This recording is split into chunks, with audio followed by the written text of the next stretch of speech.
Hello everyone, King Wizard here with a zombie hero deck profile. This deck is something that I kind of built earlier today, um, based on this other zombie hero variant that I built, and I really wasn't liking it. It was running like blue-blooded Oni and yellow-bellied Oni, um, and while I like those cards, I don't think they really mix too well with this deck. It was more of a 4-axis build. I wasn't running malicious, but this build I definitely like a lot more. It definitely has a better Necros matchup, obviously, and it's I think it's just a lot more viable versus most of the meta right now. Um, Previously, right before this video, I had faced two Necros decks, two different Necros decks, and the first one I lost, but I did win game two of that match. Um, the second Necros deck I faced, I 2-0'd him. Game two was pretty brutal. I opened up two Void Ogres and a Dark Law in a zombie world. There wasn't much he could do, to be honest. Um, but onto the actual deck list now. I'll quit rambling. I'm running triple malicious. Fairly obvious reason as to why.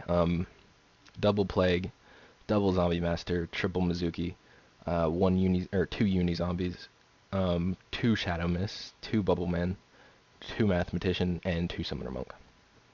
Um, I am only running two plagues because I don't feel like three. I feel like three is pretty cloggy, and even with at two, there have been times where I've already put one in the grave, and I draw into a second one. And so I'm not condoning like dropping it down to one, um, because I wanted this build to have a better like mid to late grind game. Um, So, I feel like two is a little bit better for that, especially like if you need to use one to like say like you have a malicious in your grave and then you draw into a malicious.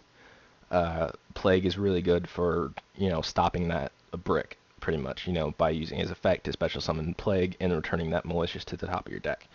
Um, so that's good, but it wastes a Plague because he gets banished after you synchro. Um, so the second one really helps. I am running two Uni Zombies. Uni Zombie is a card that I'm kind of on the fence about because, his limitation to not attack if you have a non-zombie type monster is really hindering in some cases, but it's fine as long as you have a zombie world out in the field, which isn't a great thing, honestly. Like, the fact that you can, like, kind of go off with them, but then if you don't have a zombie world, you can't do shit about it for that turn. It's just really hindering, and it's such like a major like stab in the back almost, because like he's getting your engine going, but he's also stopping your play, or potential OTK if you don't have a zombie world. So I am kind of on the fence about him, but other than that, he is great because he can turn himself into a level 4 and make a Void Ogre. So this deck doesn't have just, Malicious and Plague aren't the only ways you can make Void Ogre in this deck. You could also turn him into a 4 and then Mathematician into a 4. But doing that you have to have a good discard outlet. Um, but so that makes Mathematician not always dead. I am only running 2 Shadow Mist. I feel like I should probably bump it up to 3. I don't know what I'd take out for it. Maybe a Summoner Monk. I don't know. But I kind of feel like 2 isn't enough for grind games almost, because there are a lot of times where I'll ditch one with I'll send one with Mathematician, with a Mathematician, and use its effect to grab a malicious, and then play Dark World Dealings to dump the malicious. And so that leaves one in deck, and then I'll either draw into that second Shadow Mist, or something else will happen, and that second one will be dead, basically making both of my Hero Lives dead, because Shadow Mist is the only viable target for a Hero Lives. I am running 2 Mathematician over Armageddon Knight because I want to be able to consistently be able to ditch a Mizuki. Armageddon Knight can't, and that's really annoying. I know Armageddon Knight would probably be better because he is a good special summon target because he gets his effect whenever he's summoned, whereas Mathematician is only when he's normal summoned. Um, but Mathematician isn't always dead.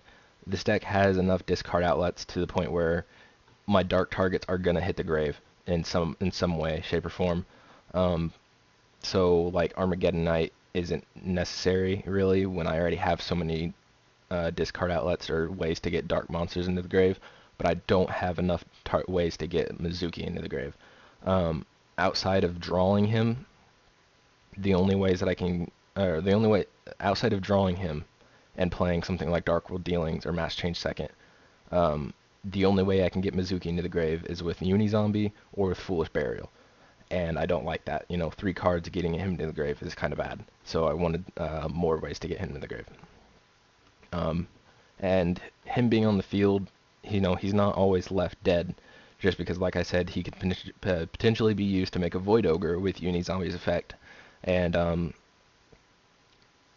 uh, that his last effect, if he gets destroyed by battle, then I get to draw a card, so that's always a good thing too.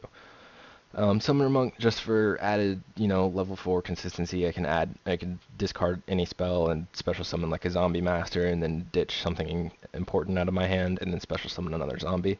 Um, for my spells, I'm going to start off with my one-ofs. I'm running 1 Raigeki, 1 Foolish Burial, 1 Burial from a different dimension, and 1 Book of Life. Um, I know a lot of zombie players might really like Book of Life, but I've always kind of hated it, because the more you run means the more times you're going to open with it, and it is probably one of the worst cards to open with. If you're going first and you open like Book of Life, which there have been times where I go first and I open 2, it is the most angering thing to see. Like, it is worse than seeing opening 2 fuel cells in a Battery Man deck. Um, but I am running 1 because it's a good late game card, and it being at 1 is kind of okay because that decreases the chance of you opening with it. Um, and it is good, especially under Zombie World. Um, wow. Okay. Not sure if anybody heard that, but a really loud truck just went by. Um, Onto the deck list, I'm running 2 Zombie Worlds and 2 Terraforming. I'm not sure how good this ratio really is. Through my testing, it seems to be okay. I could just cut 1 Terraforming and add a 3rd Zombie World. But so far, I think 2-2 is doing just fine. 3 Dark World Dealings because of draw and discard power. 2 Mass Change because Destiny Hero Malicious is a target. So I'm running 7 targets total, so it's never really... Oh, well, technically no, because I don't run Acid, which I should probably try to fit in. Um, but I do have plenty of targets for Mass Change, so it's never really dead, and on top of that, I could use it. I could just set it for either a Bubble Land play or just to make Void Ogre live. Um, Running 2 Mass Change Seconds because discard power and additional ways to go into Dark Claw or Enki. I'm running 2 A Hero Lives because it's a great way to either get out of Dark Law or just, go into a Shadow Mist and grab this and then use it to go into something else, like an Enki. For my 3 chaps, I'm running 2 Phoenix Wing Wind Blast and Karma Cut. These cards double as both discard power and Jinlock outs. The game 1, the second Necros matchup I did, during that game 1, he first turn Jinlocked me. Or no, it was his second turn, and I had set a Phoenix Wing Wind Blast, and then I just activated it and got rid of it, and went off, and beat him. Like I said in game 2, I just opened double Void Ogre and Dark Claw, so he was screwed. And same thing with Karma Cut, it pretty much is the same thing. It discard power and out to Jinlock. For the extra deck, I'm running 1 Masked Hero Enki, 2 Masked Hero Dark Claws. Like I just mentioned, I do kind of want to try to fit in an Acid just because Acid is pretty good, and I am running 2 Bubbleman. And there have been times where I've played Bubbleman, and he's just kind of been dead, and I only really did it to make Void Ogre live. I'm running 2 Void Ogre Dragons, 1 Beals, 1 Leo, 1 Lava Ball Chain, 1 Constellar Knight Diamond, 1 Ptolemaeus, 1 Keybeetle, 1 Evil Swarm Nightmare, 1 Emerald, 1 Castell, and 1 number 80. Um, I am running the Tellers because it's a good Burning Abyss out. Um, I'm running Key Beetle because Key Beetle's generally a really good card, but on top of in this deck, he's really good at protecting Zombie World. Um, Evil Swarm Nightmare, I'm running just because it's like it could be added protection for just my field in general, because if they play something that could be an out to it, like say if they do manage to Trish, because I have something stuck in my hand, I don't think its effect would actually go off because Evil Swarm Nightmare would, activate its Book of Moon effect. So I don't think Trish would go through. I'm not quite sure about that though. Don't quote me. um, I am running the 1 Beals because Beals is very good. He's not the most optimal play in this deck. Void Ogre is obviously the more optimal synchro to go into. But I'm running the Beals just in case I'm facing something rogue, and Void Ogre is not going to make much of an impact on them. Or if I'm in the situation, whoops, I just took out the Beals. Or if I'm in the situation where I can't get rid of everything in my hand and Void Ogre isn't going to be live, then Beals is definitely the more optimal play. I'm running the 1 Leo, which I might end up cutting this out for the acid. I'd have to test that though, because there have been times where like I can go into Leo and it's kind of like my only optimal play because I don't really have anything else in my hand, and Leo can be, it could just sit on the field for a couple turns. It depends on what you're going up against. But it's not terrible in this deck. As for Emerald, just general recycling purposes, it's good late game. I'm running number 80 to kind of boost up Lava Vault Chain if necessary, or maybe even a Key Beetle, or maybe even an Evil Swarm Nightmare. I have done that every now and then, which I like doing that because he has a great effect, and being able to make sure that you can keep him on board is great. Which, his 1950 defense combined with his effect usually makes it so he can stay on board for a while anyways, but still, boosting him up to, like, I think 2150 is great. As you can see, I obviously don't have a side deck built for this yet, but it's mainly because I just kind of threw this together and I haven't really had the chance to build a side, because I kind of want to know how my deck actually functions so I know what to side out and what to side in. So I'll probably be updating this deck later on in the future with an actual side deck. Oh yeah, and one last thing. The reason why I'm running 1 Lava Vault Chain is because it got banned in the ARG format list, and a lot of people don't really like it because it's essential in the Oni loop, OTK or FTK. It's used in the Jin Lock. Those are primarily the main 2 things that make that it's viable. And really, I know it's used in Infernities, but I don't think Infernities are really a threat anymore. So I don't really consider those that much, and not in the same boat as the other 2. But so a lot of people are really wanting Lava Vault Chain to be banned, or at least limit 1.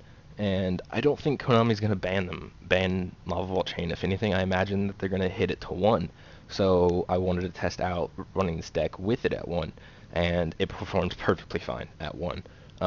There have been times where I wanted to go into a second one, but it's not necessary.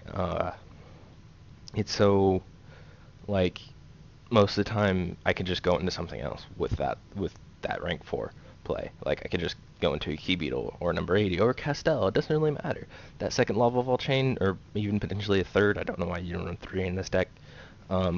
It's never really something essential. The 1 is perfectly fine. And this deck, utilizing all 3 parts of the extra deck, Fusion, Synchros, and Xyz, means that things are pretty tight, as you can already tell. I'm probably going to end up cutting out this Leo for an acid, but I might end up going back to the Leo. I don't know. So yeah, that's the deck. If you guys like this video, please thumb it up. If you have any tips or suggestions, please leave a comment. If you want to get in contact with me, send me a message over YouTube, or if you check out my channel description, I do have my Pojo username listed. I do frequent Pojo a lot, so if you send me a message on there, I'll probably see it relatively quick. So yeah, Thanks for watching.